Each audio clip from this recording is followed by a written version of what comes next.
Hi, my name is Jan Oliver. I'm a software engineer at NewStore, and today I'm going to tell you a little about our approach, how we build our SaaS e-commerce system with a microservice architecture. Nice that we have so many people still left here in the last slot of the conference. Thank you for that.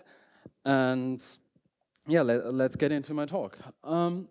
First of all, let's talk about what I want to tell you today. So I will show you some slides about our company and what our goals are. Then the different microservice approaches we tried, what we call object-oriented microservices or aspect-oriented microservices. And afterwards, I'd like to talk about bounded context and team changes, and afterwards, to sum it up, where we've got with that. So first of all, NewStore. NewStore is founded by Stefan Schambach, who's basically the inventor of e-commerce as we know it, via founding Intershop in the 90s, and later on bringing the stuff to the cloud with founding Demandware, which you might know. We at NewStore, we supply our customers with 3 apps, where the one is a white-labeled customer app, which they can use to, which they can modify and then sell their stuff to customers. The second is a in-store store associate app that a store associate in a brick-and-mortar store uses to fulfill orders directly from the store. And the third is an HQ app, which is used in the HQ of the brand to check the orders and the conversion rate. Basically, we specialized on fashion for first instance and already signed leading brands like you see here, Jimmy Choo, which you might know, or Stephen Eller. We really get into the gap that is between mobile and in-store and try to make that transition for brands as smooth as possible. And also we integrate technologies like Apple Pay or crowdsourced delivery like Deliv or Uber Rush to deliver stuff within 1 hour or 2. One thing or one problem that retailers nowadays have is Amazon. Because Amazon sets the standard of consumer delight. They have Amazon Prime, they have same-day delivery in nearly each big city, also in Hanover, where I am from. They have same-day delivery, which is hard for retailers to get. But they have one advantage, and those are their brick-and-mortar stores. And this is where we help them to get better than Amazon with that. Now coming to our goals from the engineering perspective. So to reach that, what I just showed you, we as an engineering team needed to find a way how to work best and how to become the most productive. First of all, we wanted to work as one company. This might sound strange to the most of you, but out of the history, we were 4 big development teams that were split across 4 branches, one in Hanover, one in Erfurt, Berlin, and Boston. And we also had a lot of skill differences between those branches, where we in Hanover, we were mainly focused on consumer-focused e-commerce, like the consumer app I just showed you. And in Boston, they were very into search, for example. Also, as the most companies that do microservices, we wanted to achieve independent and scalable teams. In our exact case, polyglottism, so meaning a lot of programming languages in the stack, was not the main driving factor for microservices. Currently, we only use Go and Python for the back end, and JavaScript and Swift in the front end, mainly through React Native to build a native consumer experience with the strength of, for example, JavaScript. And last but not least, we also wanted to build our software to be independently scalable. Because in e-commerce, we always experience high peak load at different endpoints of our software, which is, for example, the data import and export, which is very hard for the system to handle, and we do not want to have browsing affected by doing data import. Also, we wanted to have independent failure, so that when, for example, the import goes wrong and the whole import system breaks, we still want to the checkout to run. We still want to sell stuff. Also, we have multi-tenancy and high concurrency in our system, where we also want them to be independently scalable to handle the high load that comes to the different services. So the first approach we took to get there was what I call object-oriented microservices. Object-oriented microservices are designed around domain objects as products or payments or orders. They most of the times are named after the object and act as a repository, so as a database interaction layer of them.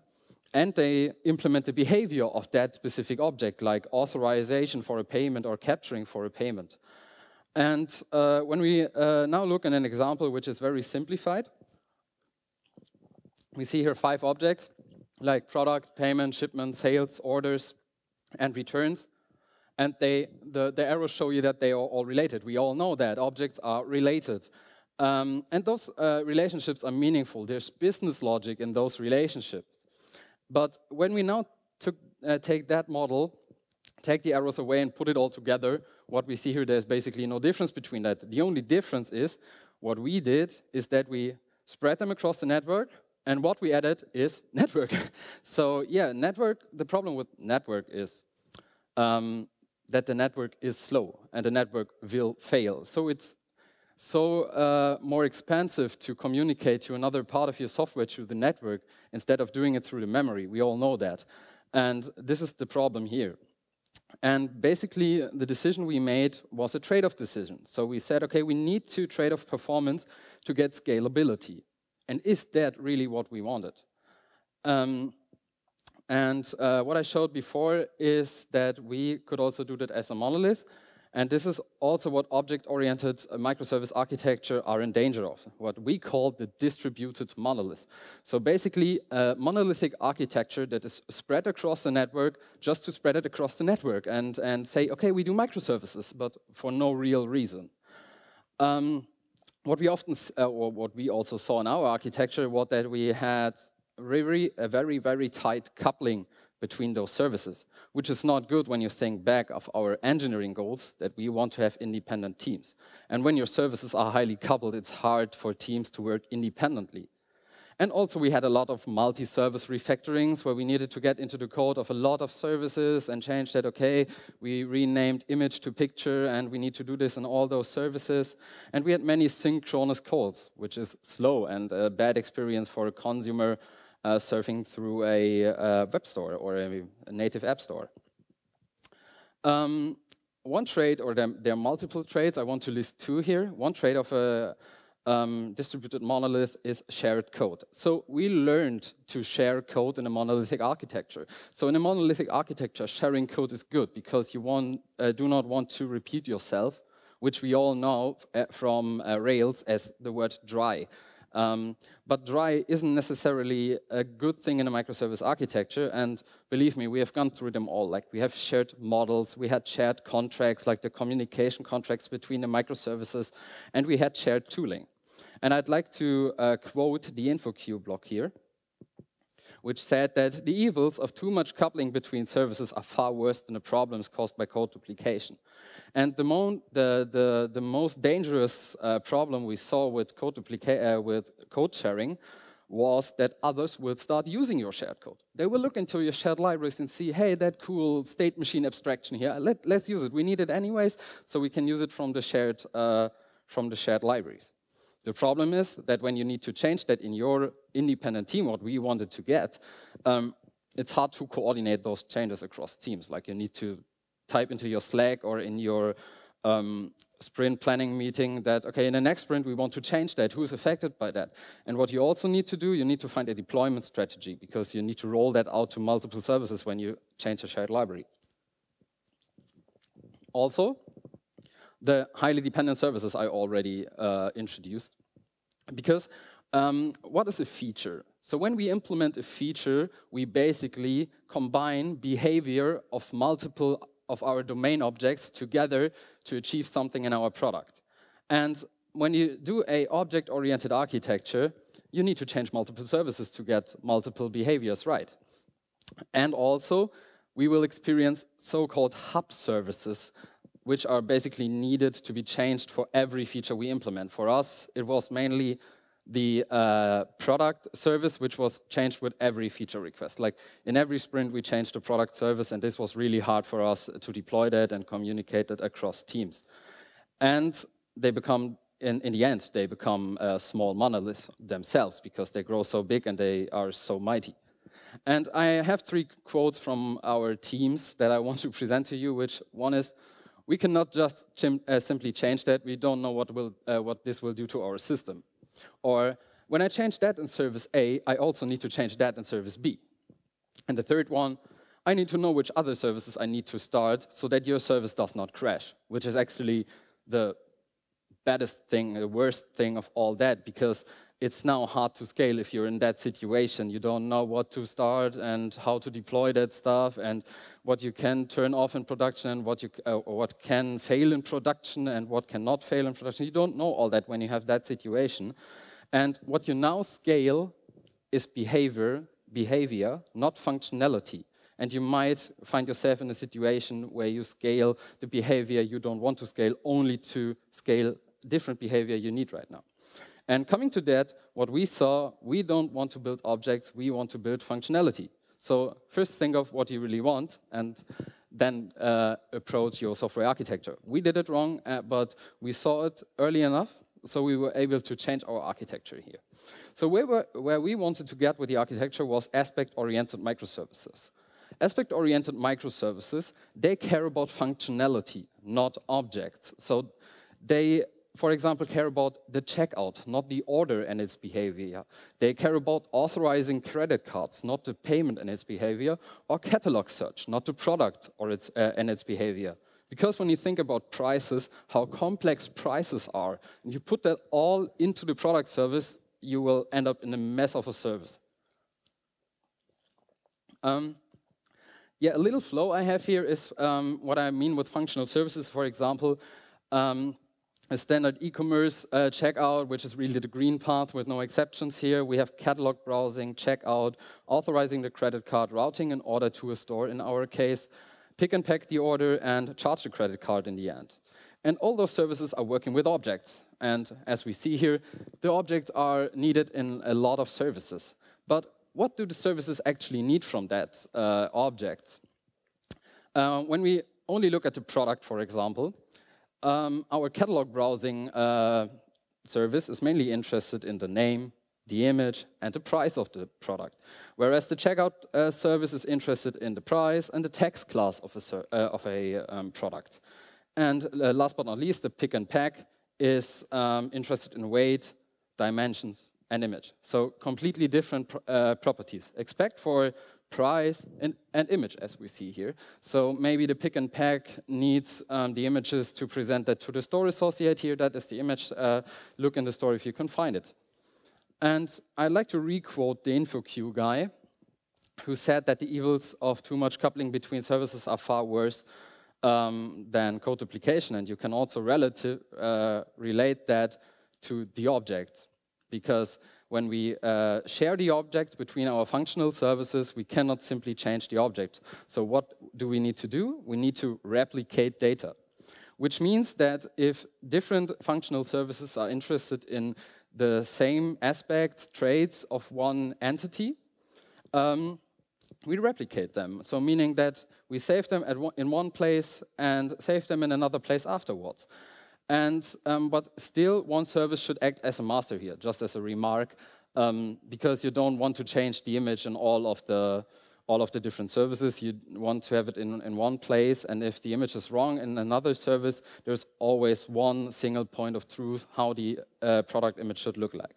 And the replication is asynchronous, so our pick and pack service does not need to call the product service to us, hey, I need that image for product 123, can you please give it to me? He already has it asynchronously in its own data store.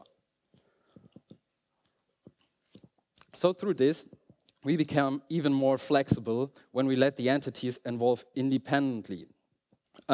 We gave other services the time to follow when we changed things, which means that we deprecated, for example, coming back to the image. We said, okay, we need to rename image to picture.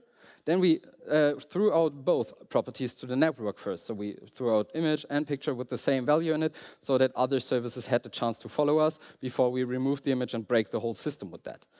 And this also, coming back to our goals, lowers the dependencies between services and through that lowers the dependencies between teams. Yeah, services became more independent through their schema coupling because schema coupling and asynchronous calls are mainly the core factors of tight coupling between services. And what we also achieve with that is, depending on needs, we can scale the right part of our whole product, which means when we have a flash sale, for example, we expect a high amount of orders to come in, which means we basically need a resilient checkout at that time. And if we have a new product portfolio at one of our customers, we can expect that there is a lot of category browsing and search going on.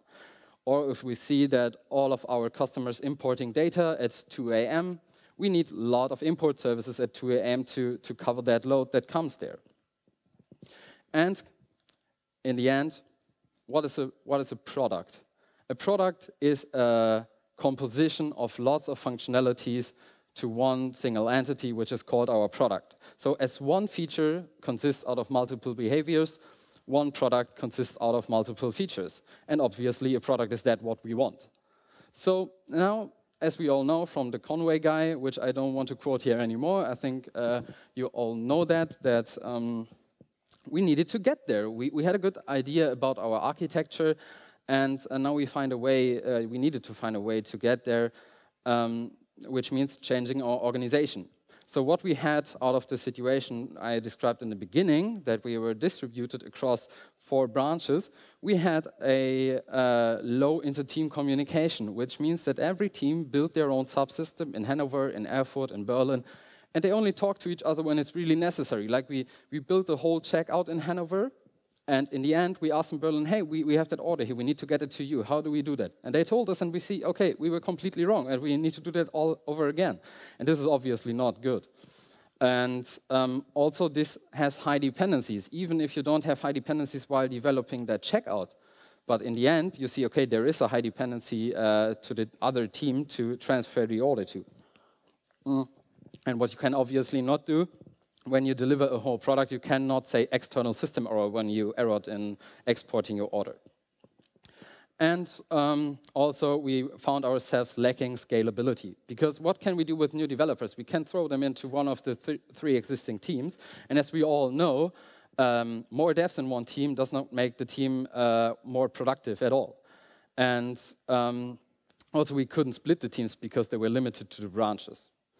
And therefore, I'd like to quote Martin Fowler, which most of you who are interested in microservices might know from his really good blog. If you don't know the Martin Fowler blog, I will definitely advise you to read it. He says, like any other architectural style, microservices bring costs and benefits. To make a sensible choice, you have to understand these and apply them to your specific context. Which means that a lot of teams find microservices to be a superior approach to monolith, where others think that they are a productivity-sapping burden that they need to deal with, and a monolith would be easier. And you need to learn your domain very, very well to get to the point to make the decision if microservices are the right way for you or the wrong way. We did it via thinking about bounded context. Bounded context, also some of you might know, is a pattern out of the book Domain-Driven Design, also a must-read for microservice-interested people. And domain-driven design is about designing your software after the underlying domain, which in our case is eCommerce and in-store operations.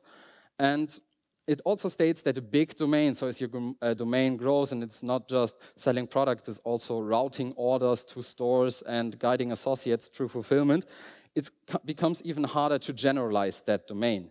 And for example, one example out of our company was, we in Hanover, who built the consumer-facing part, we wanted to build our order history, which means, as you all know from Amazon, a listing of orders that I place, and I can see, okay, what's up with that order. For the guys in Berlin who built our order management system, they thought of order history like, what happened to that order? And when they gave us the order history API, it was a complete fuck up because we didn't get what we expected from them.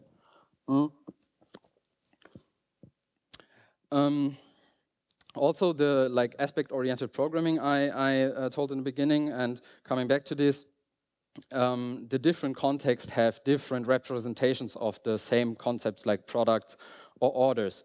And to find the boundaries between the bounded context, you need to look at things like human communication. So what does the order history mean for a specific group of humans? You need to look at your core functionalities. So actually, it's hard to figure out, and you need to invest a lot of time in architecture you need to dedicate a lot of time in architecture to that to find the right boundaries between your context.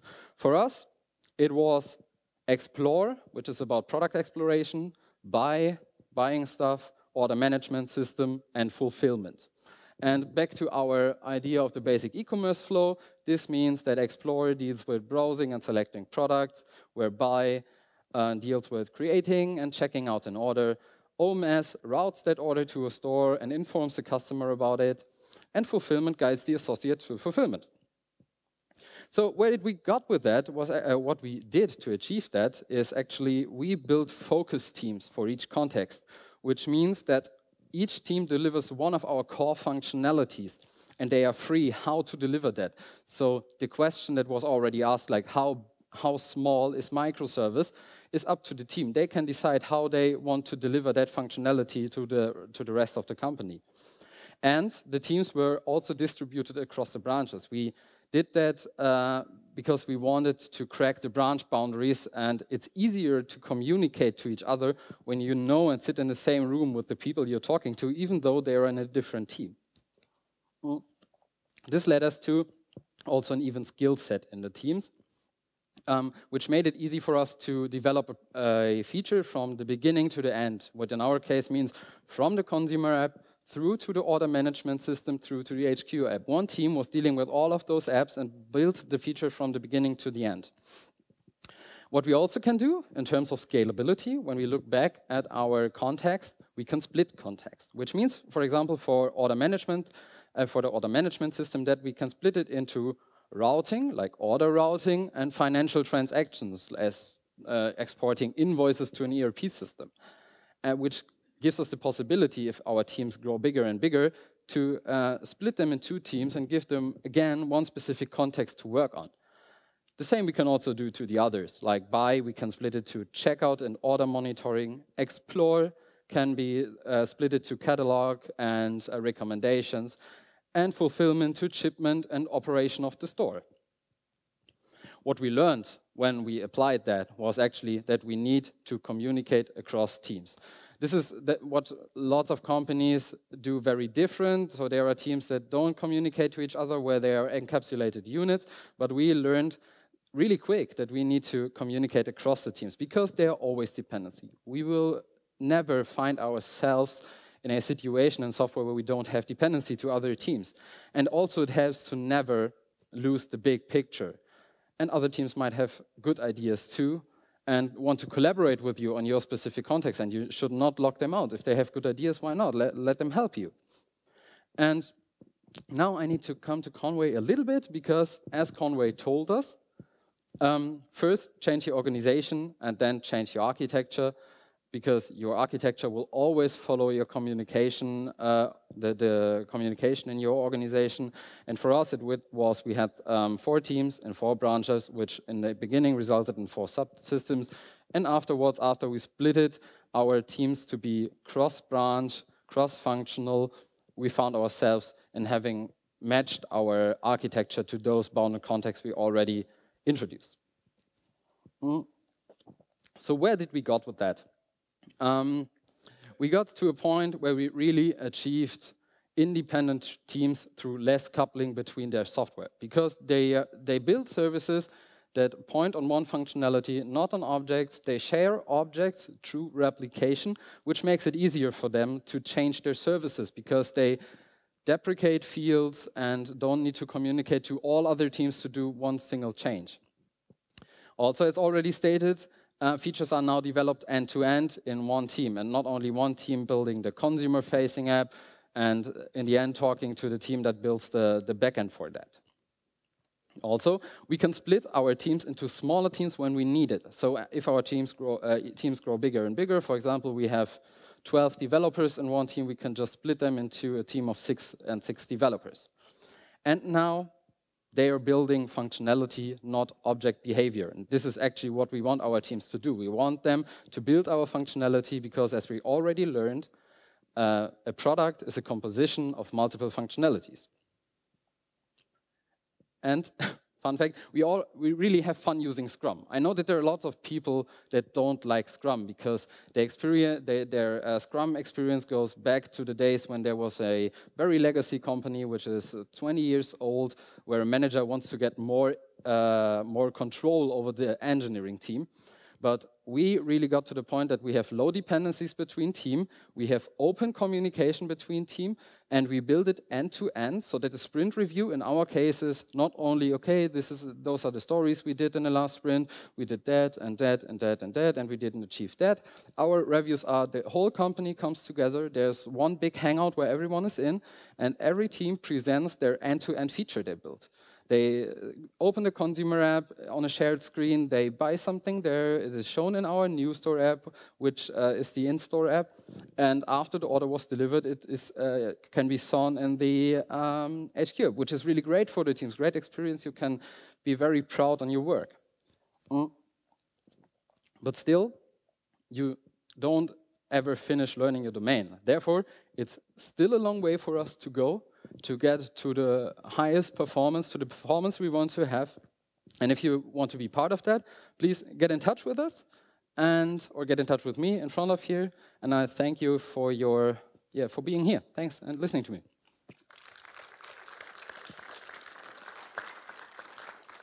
Okay, I think we have 15 minutes left for questions.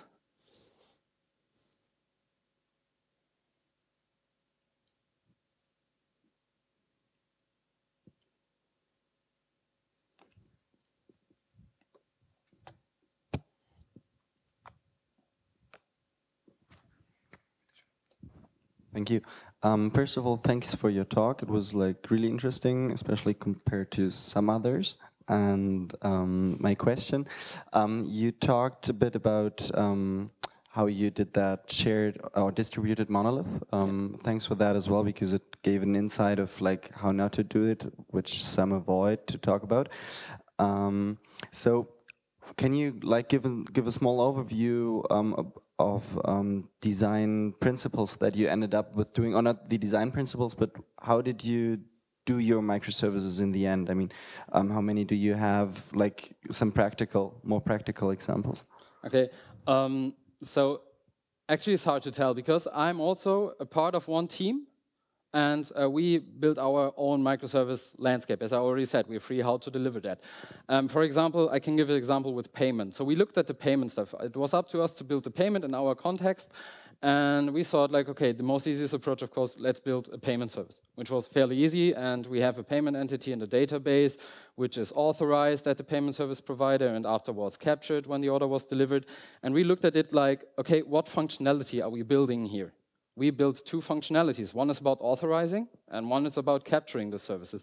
And this is mainly the overall design principle we use, that we look, okay, we have that object, but what behavior, which functionality do we want to build? And then we result with, in that case, two services out of it. Whereas, for example, our inventory lives in one service with our order routing. Because inventory is mainly used by order routing, and in checkout it can be easily replicated to that service. This is also one thing. So it really comes down to the situation, but focusing on functionality, not on object, is always a good advice.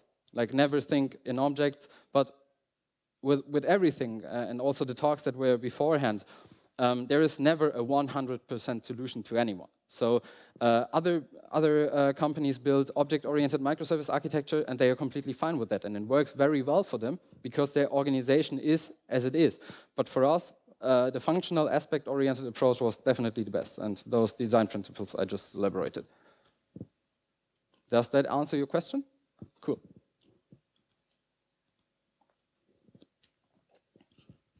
Hi, very good talk, very good talk. Thanks. I have a question about asynchronous request. Like you have a network, you have latency, maybe the service is offline, but it's also a shop system, so somebody's waiting for an answer. How do you solve this? So yeah, communication, like I said in the distributed monolith part, communication to the network is always slow. So it's not like seconds, we're talking about milliseconds, but referred to in memory calls, it's definitely really slow. What we now have in place is a RabbitMQ-driven communication between the services, which is certainly not the best approach you can take, but for us it was the easiest approach because for first hand we didn't need to tackle service discovery and stuff because you get that from free from the AMQP protocol. So we try to do as much as possible asynchronously, currently also through RabbitMQ, and in the upcoming weeks we'll be migrated to Apache Kafka. You might know that system. We're currently in the investigation phase there. And for example, in checkout, we currently think about taking the real check, like could the credit card be authorized away from the payment from the checkout. That's just one thing. Not that we are completely certain to implement that like that right now, but it could also be that you say to the consumer, okay, your order was placed, everything is fine, and afterwards asynchronously you check the credit card, and if the authorization has gone wrong, you just give him a push message here, we had problem with your credit cards, please resolve that problem or choose a different payment method. Okay, that's exactly the point. So you're changing the requirements to fit it to the limitation of the architecture, right? Because your payment cannot be asynchronously. You cannot say the checkout, hey, credit card check is not possible because the service is in maintenance. Yeah. You cannot do this. Yeah. So and you either have to be a synchronous call or you change requirements, right? Yeah, so definitely. It's always what we experience. We need to definitely work closely together as architects with our product designers to see what is feasible from a UX perspective and from an architectural perspective. And if it's not a good fit, we cannot do it like that. Even the replication thing, like replicate inventory data to our checkout service and make decisions based on that replicated data there, is also a UX decision which we need to think about with the product department. So this is what I also said as cross-team communication. Did that hit the point? Yeah, it's fine, it's fine. If there's no other question, I have a second one. So, okay, then I didn't get the point. How do you manage entities? Like you have a payment entity, yeah, or with, I don't know, credit card, you have a credit card holder, credit card number, and so on. Mm-hmm. So how do you make sure that all services who handle this data know the same structure without sharing the structure? Okay, credit card actually is a strange example because we don't store credit card data at all. Take anything else. Take the customer. But for customer, yeah. So at some point, a customer comes into the system, maybe through registering or registering at Facebook with his Facebook login, and the customer comes in, and there is a service that's called registration, which is the entry point. And in that particular example, this authorization registration service would store the customer data and replicate it across the system, meaning that it emits a domain event, like, okay, a customer was created in my context, and if you're interested, take that data and replicate it in your database. And when the customer is changed, like they change their address, it's also populated, like customer 123 was updated, please update it in your database. But what happens to a schema change? Like now with the schema change, of course, the deprecation, like I already said, that when we rename or delete stuff, we leave the old field as it is for now, for the time being, and remove it afterwards. And of course, as I also said, you will never come to the point where you don't have any dependencies. You definitely need to know how the structure looks like, but you only need to know about smaller portions of the object. Like you only know, okay, when a product comes in, there is an image property. Not there is an image, there is a price, there is whatsoever. You only need to know there's image. This is the least coupling we can get. Okay, thank you. Cool. Yeah, thanks for the talk. I have a little question. What options do you have to handle your zoo of bunch of microservice little projects? So when you offer your customer, hey, you can use our services to manage something, and how do you give the overview of all the services he has to use? So basically, we have a API gateway pattern in place, which means that our customers are never calling our services directly. It's always through an API gateway, which are also multiple API services. So HTTP services, currently I think we have 4, which translate those HTTP calls into RPC calls in our system. All right. Thanks. And therefore, obviously, we have REST API documentation. Okay, so you have the gateway to tell the big story and yeah. Yes, and so that our customer does not need to know so much about the underlying architecture, which you really don't want them to be. Well, thanks. I think there's another question up there.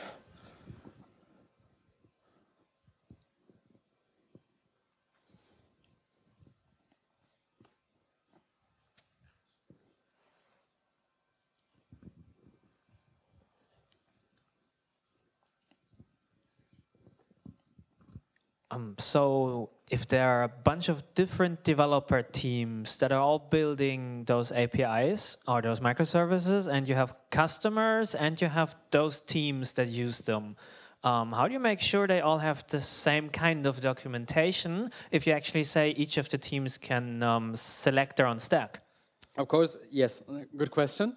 Of course, we have some standards. What we, for example, have is a YAML file, which every team needs to place into the directory of their service, which defines stuff like the HTTP endpoints, for example, the service exposes, or RPC endpoints the service exposes, or even domain events it listens to, so that we are pretty sure what we can expect from that service, and also it contains the description of the HTTP or RPC endpoints.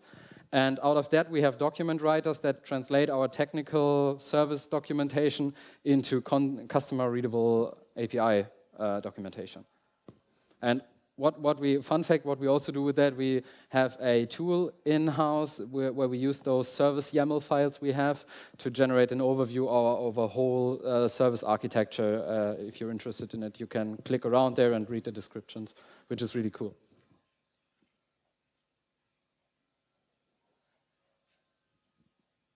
Okay, seems like we're through. So then, thank you for your time. Thank you for being at the conference, and have a great journey home. See you.